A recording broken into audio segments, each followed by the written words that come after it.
여러분 안녕하세요. 이번 시간에는 44페이지 보시겠습니다. 지금부터 설명드리는 내용은 앞에서는 우리가 천간 지지를 각자 따로따로 살펴보았습니다. 갑은 어떻고 을은 어떻고 인은 어떻고 자는 어떻고 이렇게 살펴봤는데, 여기에서는 좀 시각을 달리해서 어떤 개별적인 그 식간 속성, 그리고 그것들이 각 일주를 이루었을 때 그 가지는 의미, 그 다음에 우리가 지지천간 그 작용관계, 작용관계, 이것은 우리가 뭐 합이라든지 간합, 또 형, 충, 파, 해 등이 있죠. 이런 어떤 관계에서의 그 십간, 십이지의 의미를 한번 생각해 보는 그런 내용들입니다. 이런 것들은 주로 여기서 다루는 내용들은 중국 학인 중에 서유강이라는 사람, 황대륙이라는 사람들이 있는데요. 이런 사람들은 주로 격국파죠. 격국파.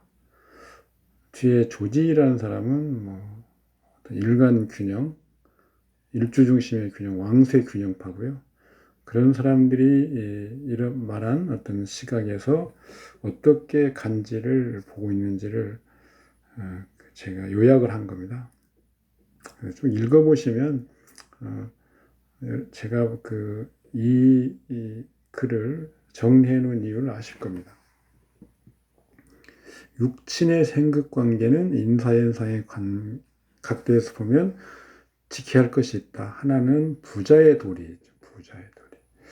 우리가 육친을 정할 때 애로사항이 좀 있는 부분이, 적천수 같은 데서는 자녀를 식상이라고 하고, 보통 우리가 자녀를 관살이라고 하는데, 남자 기준으로요.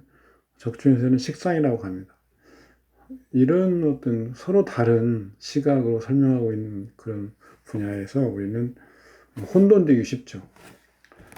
자녀를 볼 때 어떤 글자를 중심으로, 어떤 십신을 중심으로 봐야 되는지. 그래서 여기서는 부자의 도리, 그다음에 부부의 도리,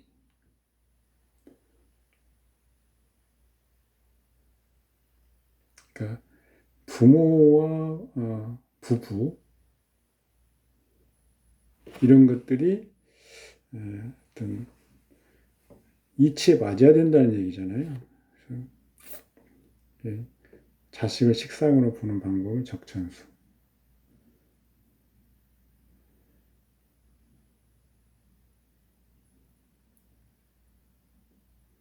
현지를 잘 설명할 수 있는 그런 육친, 그런 이론체가 필요하죠. 우리가 생각해 볼 것은, 육친 관계는 혈연 관계이기 때문에 흔히 자연 속성이다. 이렇게 생각하기 쉽습니다.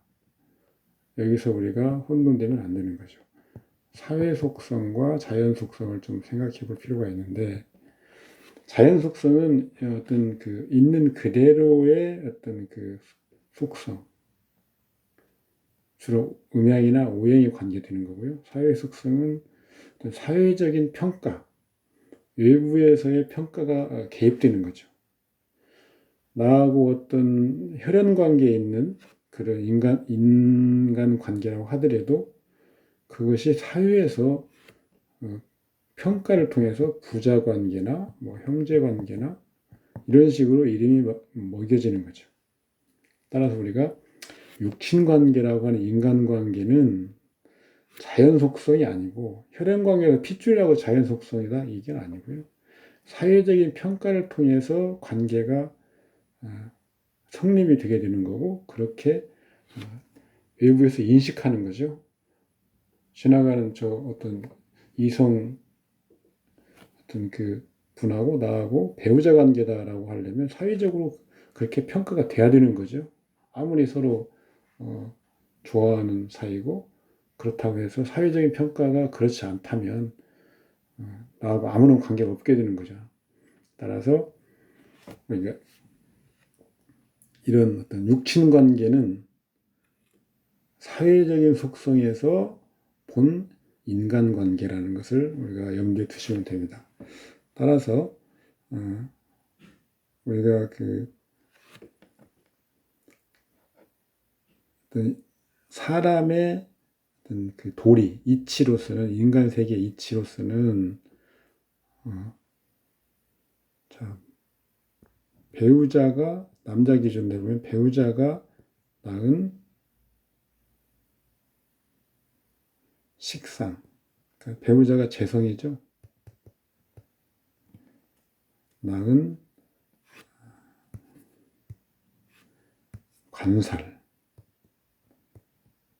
관살이 자녀가 된다.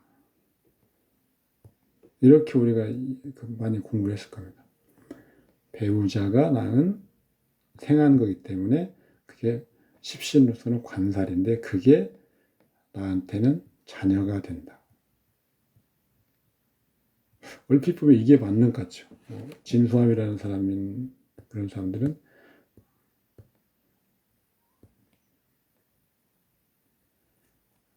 이 관살을 자녀로 보지 않는 시각에 대해서 어떤 인간관계에 비춰서 전혀 맞지 않다라고 이야기를 하는 건데, 그런데 사회적인 어떤 평가가 배우자가 낳은 어떤 그 인물, 그게 자녀라고 평가를 해줬느냐?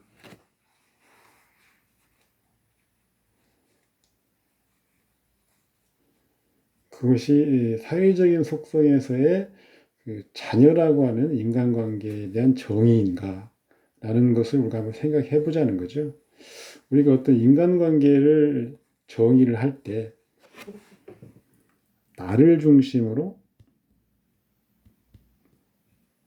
직접적인 어떤 관계가 맺어지는 것을 가지고 판단해야 되는 거죠. 한 인간관계를 건너서 배우자. 이 사이에서 출생한 것. 배우자가 출생한 것인지 나와 배우자의 관계에서 나온 것인지를 보면 다른 거죠. 배우자가 낳았다면 인간적으로 당연히 남자 기준은 남자가 그 사람을 낳을 수는 없으므로 배우자를 거쳐서 낳았기 때문에 이런 관살이 재성이 낳은 관살이 자녀다라고 얘기할 수 있는데 그게 아니고 나도 그 낳는 주체의 어떤 반절은 담당하는 거죠. 내가 직접 절반을 생해준 거죠. 내가 직접 생하는 거. 배우자가 절반을 생하고요. 그래서 내가 직접 생하는 거라면 식상이죠.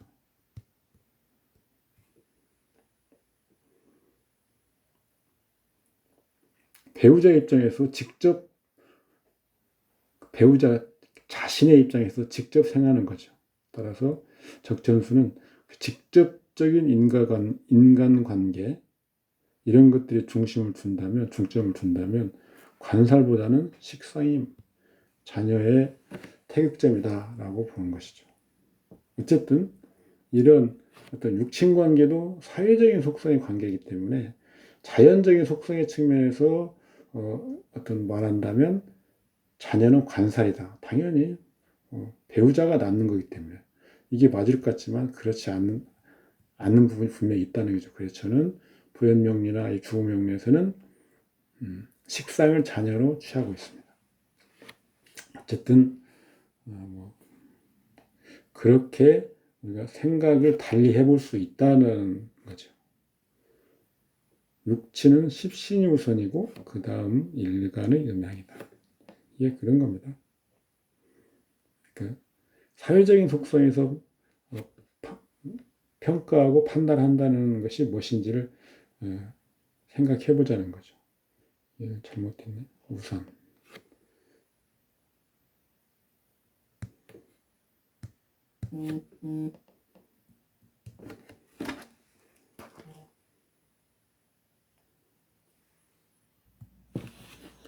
그 다음은 쭉 읽어보시면 됩니다.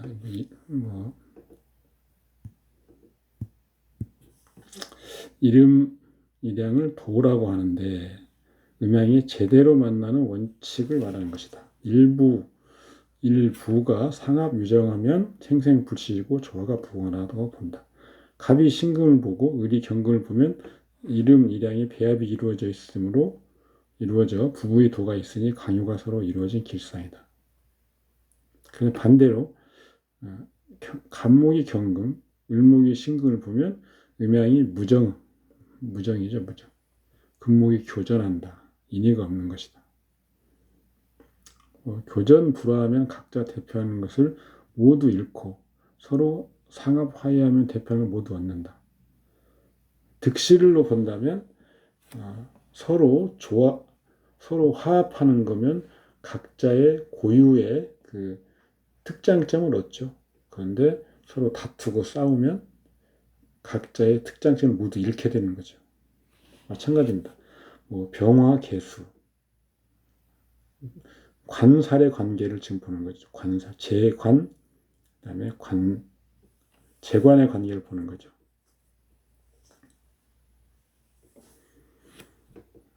지금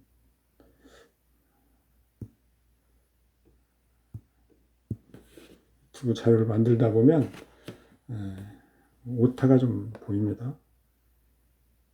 술이 아니고 갑무주부.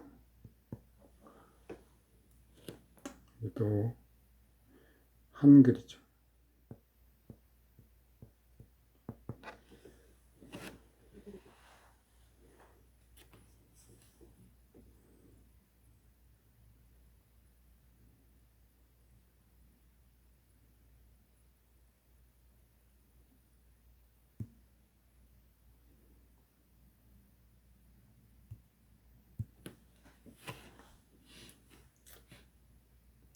천간의 오합도 음양 배합의 원칙에서 진행한다. 사길씨는 이게 중요합니다. 사길씨는 우리가 통상 합하면 묶인다고 하는 그냥 일반적인 의미에서 합은 좋은 의미는 아닙니다. 묶인다, 지체된다 이런 의미죠. 그래서 만약 사길신이 합일이면 무용하고요. 사흉신은 반대로 합으로 인해서 묶이기 때문에 그 흉한 작용이 나타나지 않기 때문에 좋은 측면이 나온다고 볼 수 있죠. 전통적으로 우리 명리학에서 합한다고 하면 일단 묶인다라고 생각하시면 됩니다. 우리는 근데 누차 얘기했지만 주목법에서는 합하면 항상 합류인지 합거인지를 항상 우리가 구별해야죠. 합류, 합거. 저는 중간에 합주라고 하는 것을 하나를 더 넣습니다. 동, 주동, 피동, 동해서 합하러 가는 것. 그러면 이것은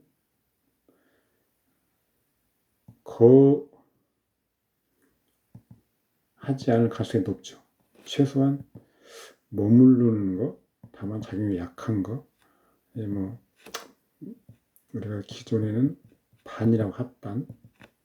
그런데 합반은 묶이는 거고요. 합주는 작용력이 있는 상태로 잠시 묶이는 거. 류는 똑같이 머물긴 하는데 작용력이 거의 온전한 정도로 가지고 있는 것. 이런 식으로 보면 됩니다. 그래서 주동하느냐 피동하느냐에 따라서 합하러 가는데 간 결과가 합건지 합류인지 합주인지 그다음에 기반인데요. 이건 합거에 속합니다. 이렇게 되는지를 우리가 나눌 수 있다.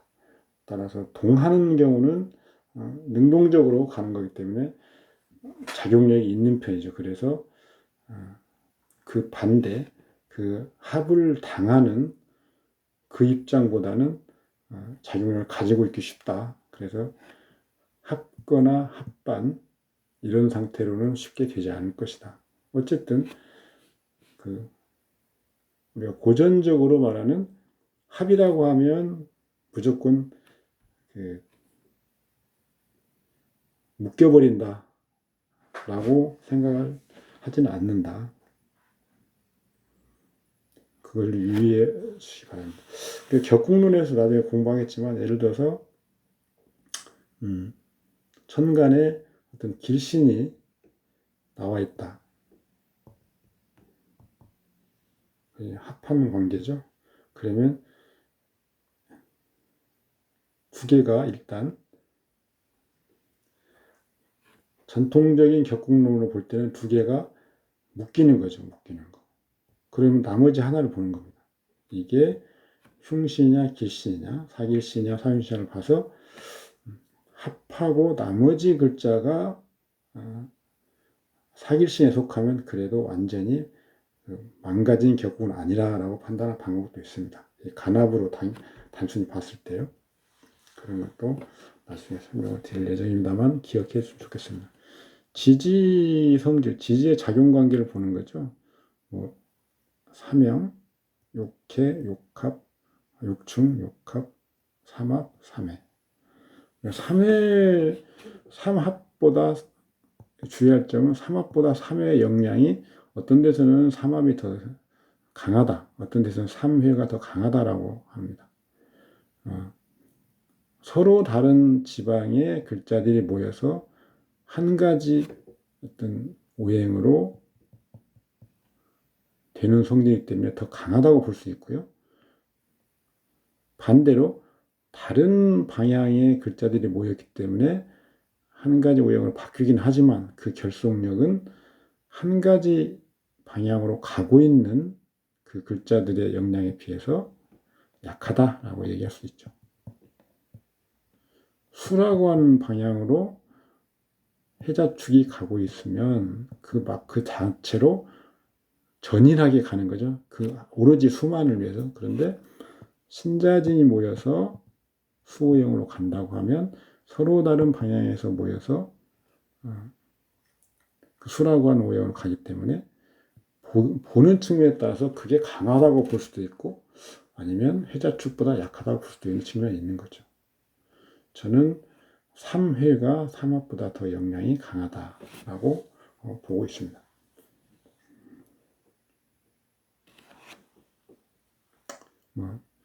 형과 합이 같이 있는 경우죠. 형합 같이 보는 경우, 또 뭐 합과 충이 같이 보는 경우, 인사신, 그것은 형과 합이 같이 있는 거죠. 인사신은. 하여튼 뭐 그런 것들이 있는데 합작 중에 갈등 모순이 있고 대립 중에 합작이 있는 것 같다. 삼형과 육해를 판단할 경우에 형이하는 물상의 십신의 선악성질과 신살 두 방면의 고려가 필요하다. 예를 들어서 만약 지지형해의 물상이 사길신이지만 천을, 천월덕, 덕수지기 등을 가지고 있다면 군자는 형하지 않으면 불발이 길하다. 이게 자극받아서 발동하는 그런 측면으로 들어가기 때문에 오히려 좋다. 지지의 형이 무거운 물상이 사용신이면 그리고 흉살이 같이 갖고 있으면 병재, 재난, 병재, 뭐 차사하고 어디 뭐 간방에 가거나 죽는 등 이런 것들로 좋지 않게 나타난다. 이렇게 우리가 읽을 수 있다라는 거죠. 육합은 부부 도리에 부합되고 음양이 교합하여 가히 생생불식이니 길하다고 보는데 육충은 날카롭게 대치하는 천적관계에 흉하다고 본다. 기본적인 의미고요. 지지에도 합거, 합류가 있습니다. 기란 글자, 희신 역할을 하는 글자가 합거되면 흉하고, 흉한 글자, 흉한 역할을 하는 글자가 합거되면 기라는 거죠. 합류는 반대로 보면 되는 겁니다. 통상 육합은 좋은 인간관계를 나타낸다고 합니다. 합이 많으면 사람이 모이고 서로 끌어당기는 그런 힘이 있어서 서로 그 어떤 인간관계가 좋게 형성되기 쉽다 이렇게 보는 거죠. 그런데 여자인 경우에는 합이 많으면 별로 좋지 않다. 교제와 이 사람 저 사람 많이 사귀고 그런 우려 때문이죠. 충을 볼 때는 연월이 충하는지 일지가 충을 받는지 시가 충을 받는지 합도 마찬가지입니다. 시가 합을 하고 있는지 일지와 시지가 합을 하면 배우자가 자녀와 좋은 관계를 맺기 쉽다. 이렇게 보는 것이 기초적인 방법이지만 아까 말한 대로 좋은 글자를 합과하는지 안 좋은 글자를 합과하에 따라서 달리 해석해야 된다.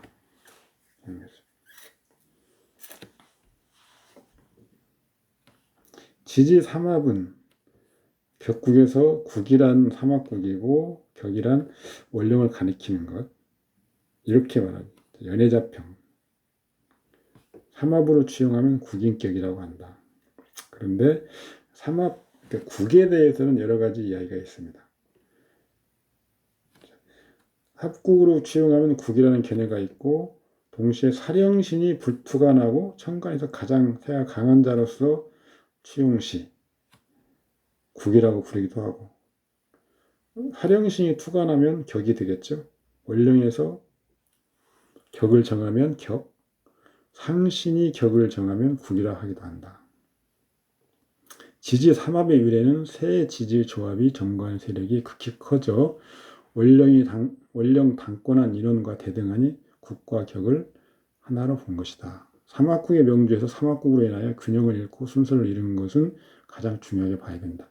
일단 팔자에서 삼합의 국이 출현하면 반드시 세운이 조절하여 평형을 이루어야 한다. 태운이 다시 삼합국을 생한다면 균형을 잃는 힘이 커져서 큰 화가 발생할 것이다. 이 경우 김영 종대사를 논하는 경우가 있을 것이므로 이때는 변론을 한다. 두 글자가 출현한 반합이다. 좌우무유가 빠져 있으면 반합이 형성되지 않고 어쩌고저쩌고 하는 그런 얘기들인데 그냥 좌우무유가 빠져 있어도 반합으로 다 보시면 됩니다.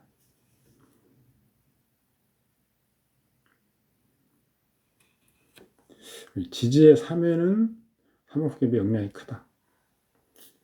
이런 정도로 보시면 될 것 같습니다.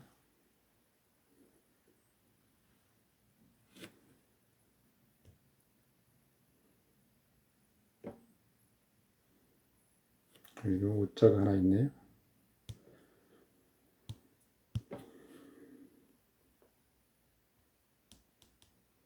희, 무겁다.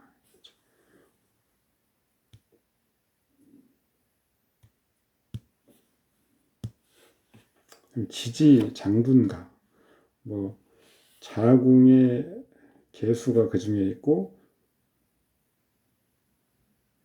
축중에 개신금 기토가 같이 있다. 이런 지지 장간이죠. 지지 인원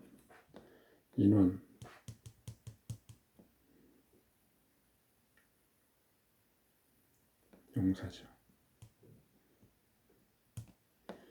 지지 인원 용사.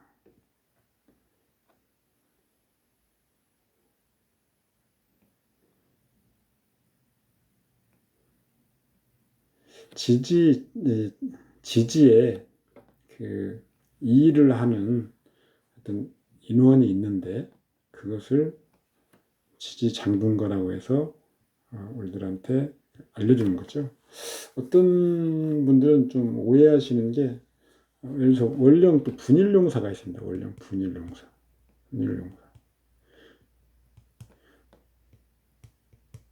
원령을 나누어서, 예를 들어서 인월이라고 하면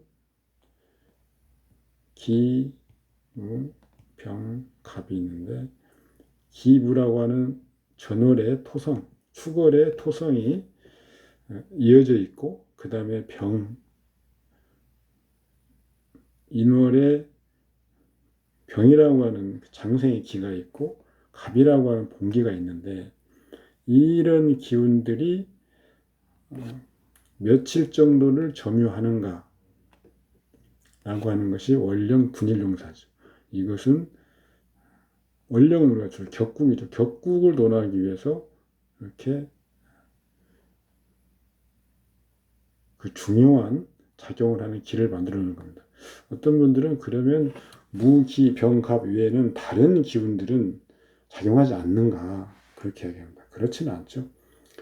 어느 원령이든 막론하고 모든 오행, 십간의 기가 다 있겠죠. 그런데 그 중에서 우리가 7일 동안, 5일 동안, 12일 동안 제일 영향이 큰 기를 발휘하고 있는 그런 글자들을 찾아낸 겁니다. 이것은 점성술에서 데칸이라고 하는 거예요. 데칸. 각 하우스의 상, 중, 하로 나눠서 10일씩 그 관장하는 별자리가 있는 거죠. 이렇게 점성술의 어떤 그런 이론을 간지수로도 가져오는데 거기에서 맞춰서 만들어진 어떤 이론 체계입니다. 그런데 이 분일용사하고 지장 인원용사가 다릅니다. 약간.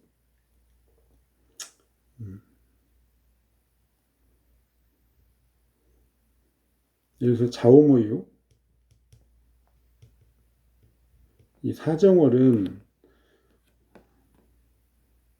인원용사로는 하나입니다. 개, 정, 오에서 좀 이론이 있습니다.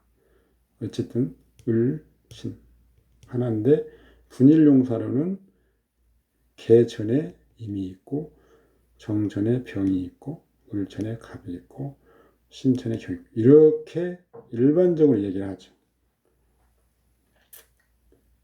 이것을 통일하기 위해서 우리가 28수라는 이론을 가져와서 기존의 인원용사의 어떤 그 분할하는 그런 그 지지의 천간을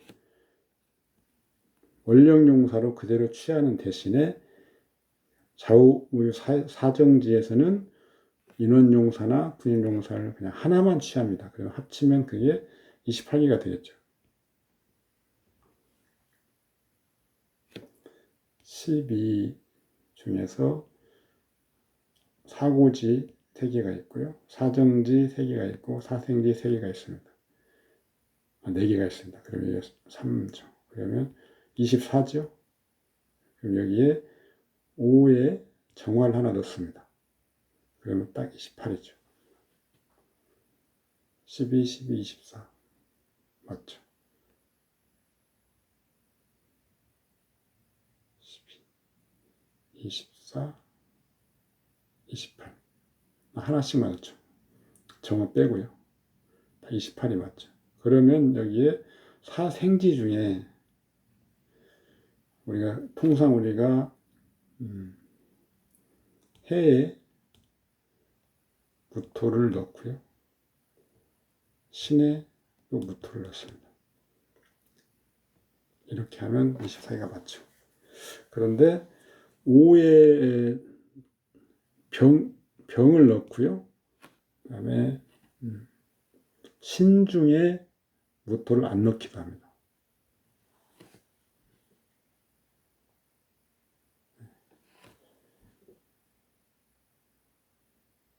아니면 해 중에 무토를 안 넣기도 하고요.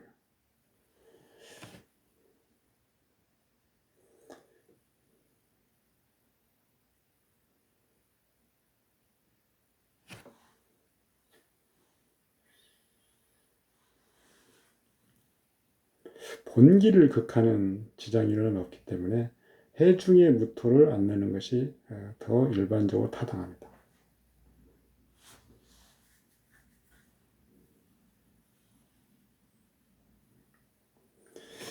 그 지지에 처음에 오는 그 분일용사에 처음에 오는 게 여기죠, 여기. 그래서 뭐 해 하면 여기가 있고 중기가 있고 본기가 있습니다. 본기는 임수죠. 중기는 간목이죠. 여기에 무토를 넣느냐 안냐 이 말입니다.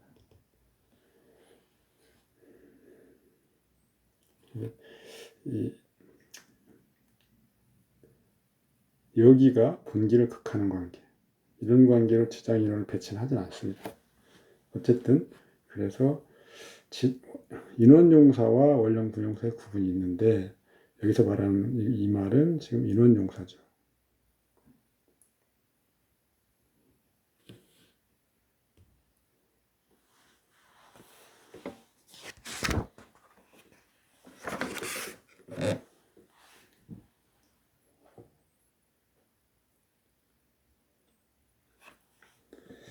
지장간은 팔자에서 가장 중요한 작용을 하는데 지지천간의 장과 투의 관계가 문제다. 지지장간이 천간에 나타나면 소위 투로라고 하고 투로한 것은 움직이는 것이니 취용이 가능하다. 장은 정물로서 고요한 것으로서 움직이는 때를 기다리고 있는 것이다. 투로한 천간이 밖에서 보면 지중에 뿌리가 있는 것이니까 통근이라고 하죠. 통근과 투로는 주중의 간지 상호 움직임의 관계의 요술이죠. 천간은 통근로 인하여 합방한 기력이 발휘 작용되는 것이죠. 만약 천간이 허부하여 털끝만큼의 통근이 없다면 휴수되고 소천지에서의 발언권이 없게 되어 사물이니까 폐물과 같다. 지지는 천간의 투로를 통하여 발휘되고 효용이 있게 된다. 만약 주중에 천간에 불투하고 수임을 기다리는 것이라면 기다리는 운이 와서 천간에 투출되는 세운에 비로소 무대에 출연하여 연기하는 것이 된다.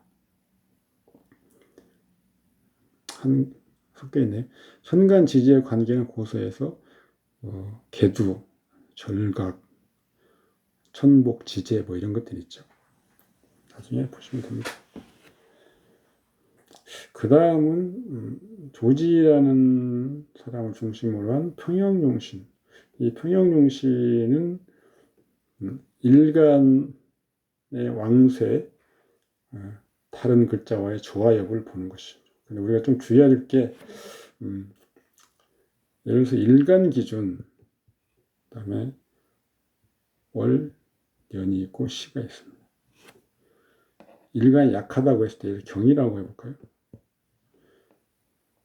정이라고 합니다. 그 월간이, 년간이 개라고 하죠. 해보죠. 시는 뭐 아무거나 한다고 치고, 일간 경금이 전체 사리에 약하면 정화도 개수도 기신입니다. 일간 약하게 하니까요. 그런데 이것은 1차 관계고요. 만약에 운에서 개수가 왔다면 정화를 끄겠죠. 이때는 개수가 경금 입장에서 보면 고마운 것이죠. 그래서 개수의 희신적인 측면을 얻을 수 있다. 이렇게 보는 거죠. 운국의 강약을 판단할 때도 개수는 이 팔자에서 기신 역할을 한다. 이렇게 보면 안 됩니다. 정화를 극해서 일간의 약함을 약하게 하는 것을 감축시키죠. 그러니까 적의 적은 나한테 좋은 역할을 할 수 있죠. 그래서 개수는 희신 역할을 한다. 이렇게 읽는 것입니다. 그래서 상관이고 일간이 약하고 상관이고 정관이 다 기신이다. 이렇게 생각하지 말라는 겁니다.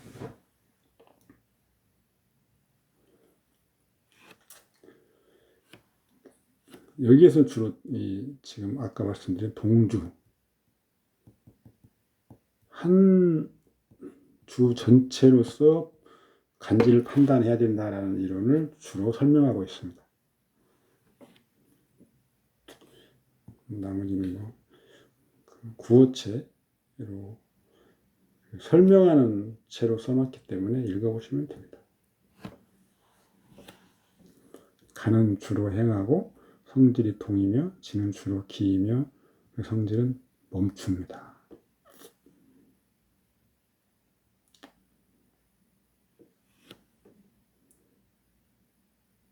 임자라는 것은 똑같이 병자하고 똑같이 자라고 하는 것을 지지에 깔고 있기 때문에 계절로 따지면 겨울이죠. 그렇지만 천간에 하나는 임이고 하나는 병이다. 그러면 임은 한 차가운 거, 병은 따뜻한 거, 그래서 난동, 한동 이런 식으로 설명할 수 있습니다.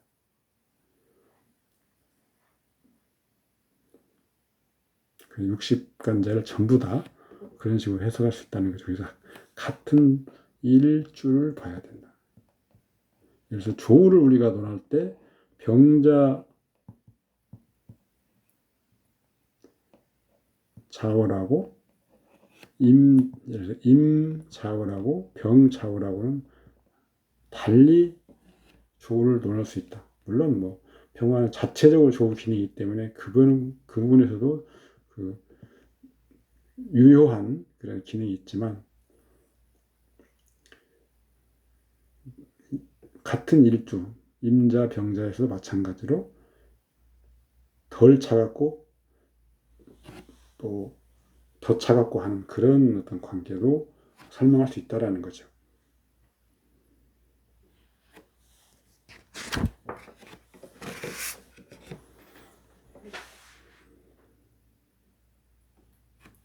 이 뒤에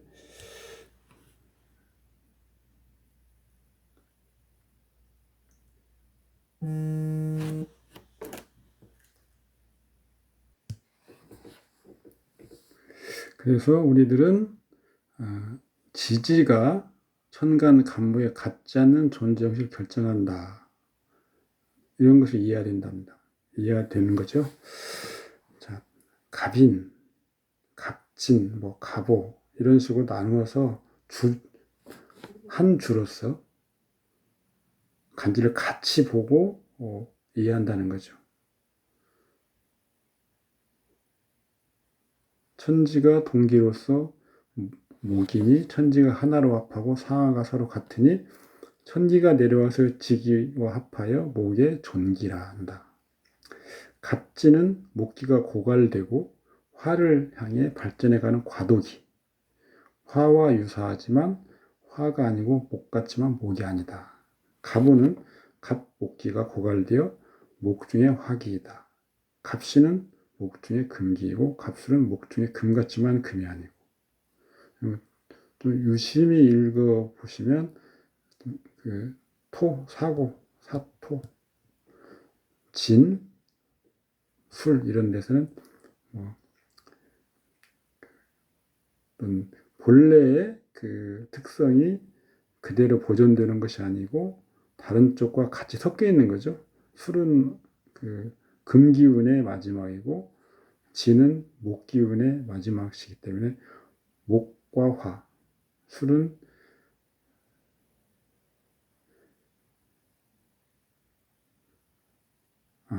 이건 화의 처음이죠.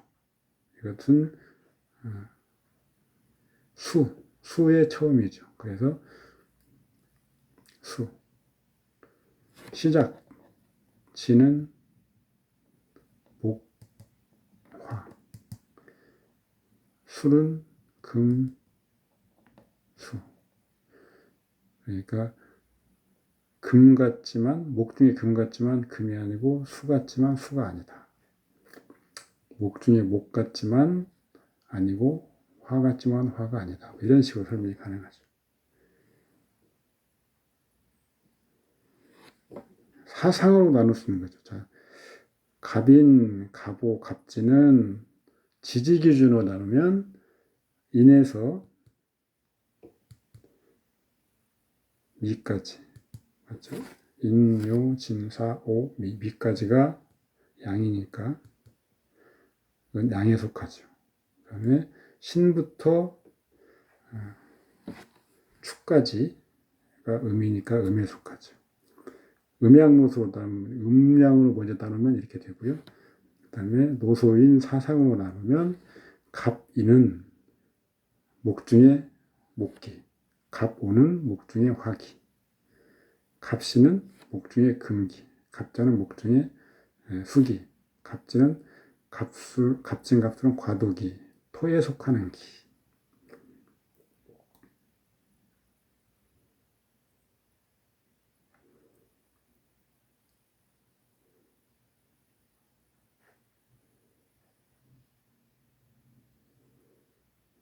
인사의 배 앞에 보면 갑자는 양지가 출생하는 시기, 이걸 쭉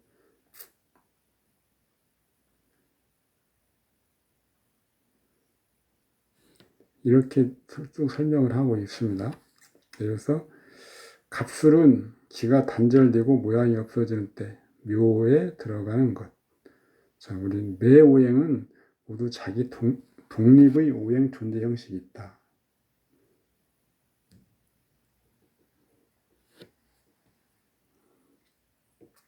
인목으로 말하면 뭐 갑인, 병인, 무인, 경인, 임인 5가지가 있는데 육갑, 갑인, 뭐 갑자, 갑오, 육갑이죠. 육갑과 서로 비교해 보면 천간은 동이고 지지는 정적인 관계. 천간은 자를 따라서 술에 이르기까지 흘러 동하고 지지의 이는 움직이지 않는다. 천간 오행은 유동이고 따라서 여름에서도 한이 흐를 수 있고 겨울에서 난류를 만날 수 있는 기상의 원리가 있는 바, 이것을 명확히 하면 왕세 판단에 유용하다.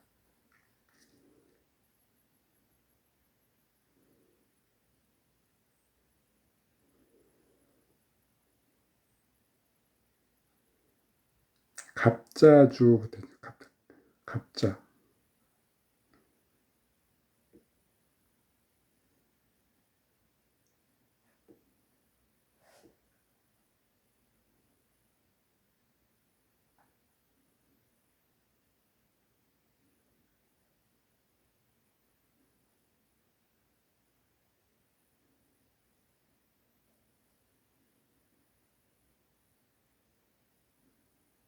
천간이 움직이는 거죠. 천간이 움직이고 동하고 지지의 인은 움직이지 않는다는 거죠.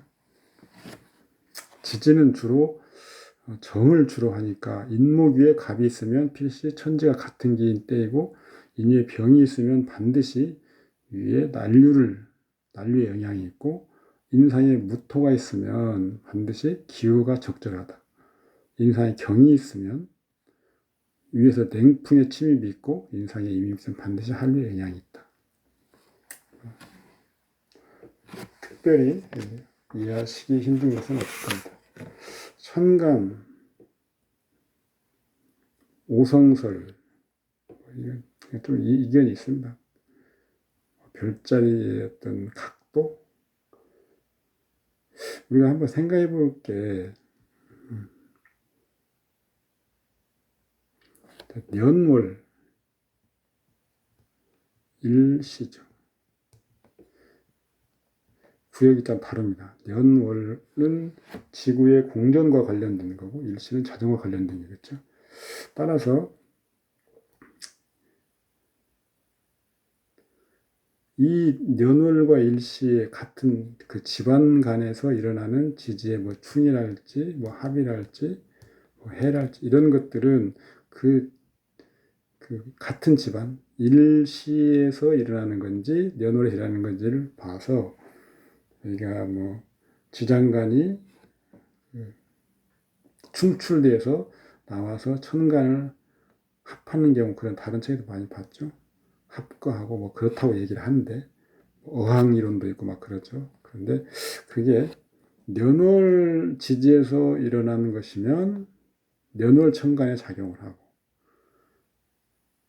일시 지지에서 이런 합충 파해가 일어나서 그런 뭐 충출이나 이런 것들이 생긴다면 그것이 일시에 작용을 하고 이렇게 해석을 하는 게 합리적일 것입니다.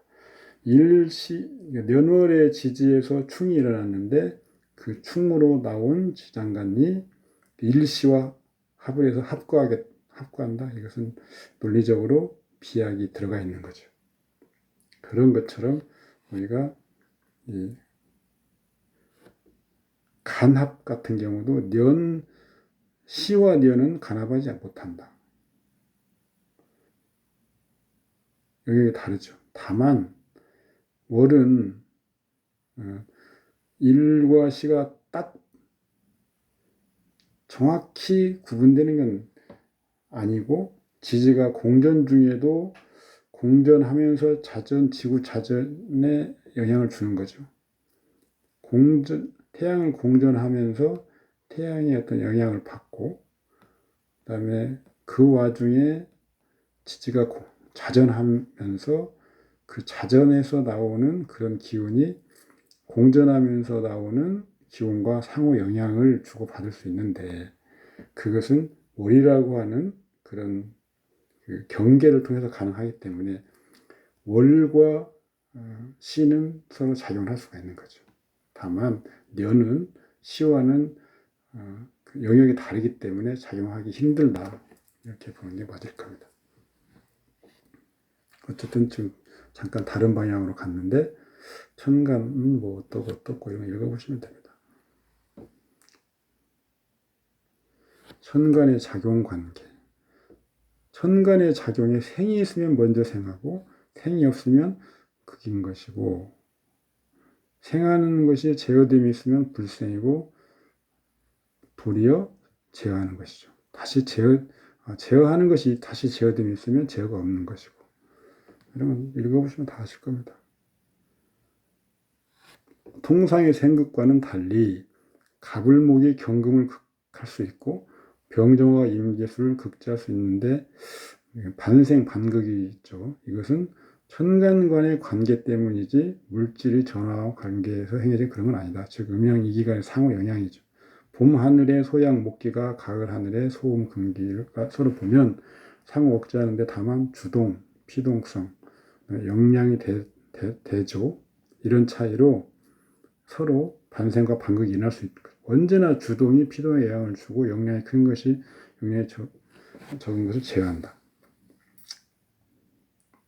봄의 가불목은 비록 경신금이 극하다고 하더라도 경신금을 제어할 수 있죠. 여름의 병정화는 임계수를 제어 가능하죠. 이런 거죠. 즉 직접 수국화 목극금이 이루어지는 것이 아니라 계절의 기운을 빌려서 영양상의 우위를 점하기 때문이죠. 이것을 직접 극하고 그런 것이 아니고 반생반극이라고 하는 거죠. 유년은 언제나 주동성이고 명국은 피동성이죠. 그래서 우리가 동정이 중요한데 이런 것을 우리가 읽을 수 있기 때문에 중요합니다. 간합 읽어보시고요. 합과 합류 설명을 드렸죠.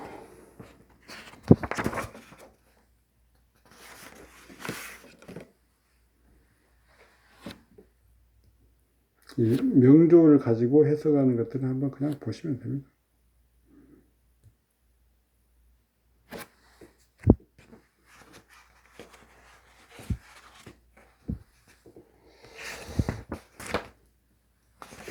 지지의 작용관계. 이건 그 60갑자를 그 양성, 음성, 중성으로 나눈 거죠. 양성은 아까 말 인에서 미가 양인데,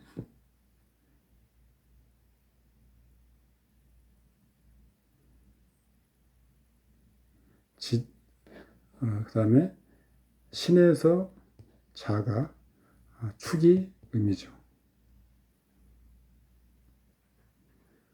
그런데 천간이 토인 경우는 중성, 이렇게 뺀 거죠.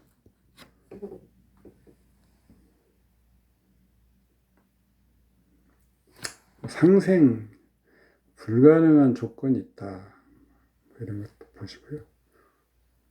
상극, 육합, 자축합토, 오미합토. 자축합은 수로도 가능하긴 합니다. 오미합은 화로도 가능하죠.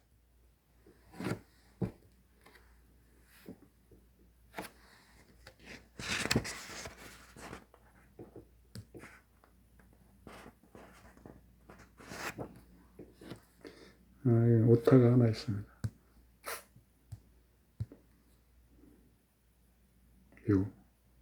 묘시죠, 묘시.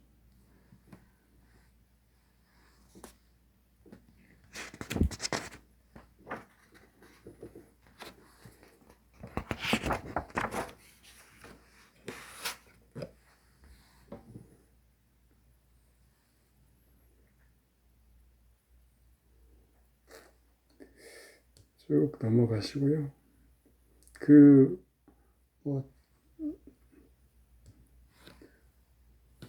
육충, 그 다음에 상천이죠. 상형, 삼합회고, 이것은 학원에서 더 자세히 다룰 예정입니다. 여기서는 그냥 넘어가셔도 상관없습니다.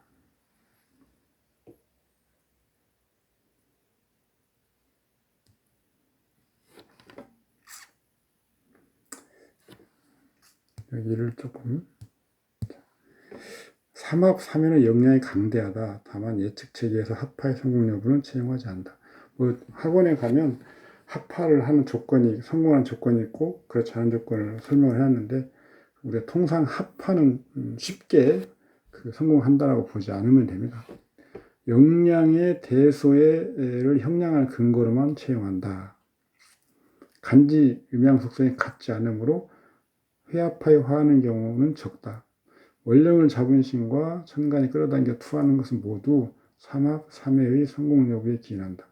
오직 좌우묘유가 원령이 있을 때 회합의 조건을 비로소 고려할 수 있다. 지지의 작용관계가 팔자 중에서 매우 중요하다. 지지는 팔자의 역량의 근본 기원이고 지지의 부조가 없으면 허무한 천간 용신이 쓸모가 없다. 다만 지지가 용신인 경우 천간에 투하지 않으면 격국이 높지 않으니 간지 배합이 적절하여야 하고, 따라서 적천수에서 간지의 호응을 상세히 보아 어쩌고저쩌고 하는. 격국을 논할 때 지지에만 있고 천간에 투관하지 않은 그런 경우, 좀 레벨이 떨어진다 이렇게 보는 거 일단. 그리고 사정지, 이것은 투관하지 않아도 투관어가 유사한 어떤 강도를 가진다 이렇게 보시면 됩니다. 그리고 반합, 삼합, 국을 이룬다. 그러면 국기죠, 국기. 국기가 국을 이루면 그 국기는 투관하는 것과 유사한 영향을 가진다. 이런 것들이 없는데 좌우묘유도 아니고 국도 아니고 그냥 지지에만 있고 천간에 투관하지 않은 글자로 격국을 잡는다면 좀 레벨이 떨어진다 이렇게 판단해도 전혀 무리가 없습니다.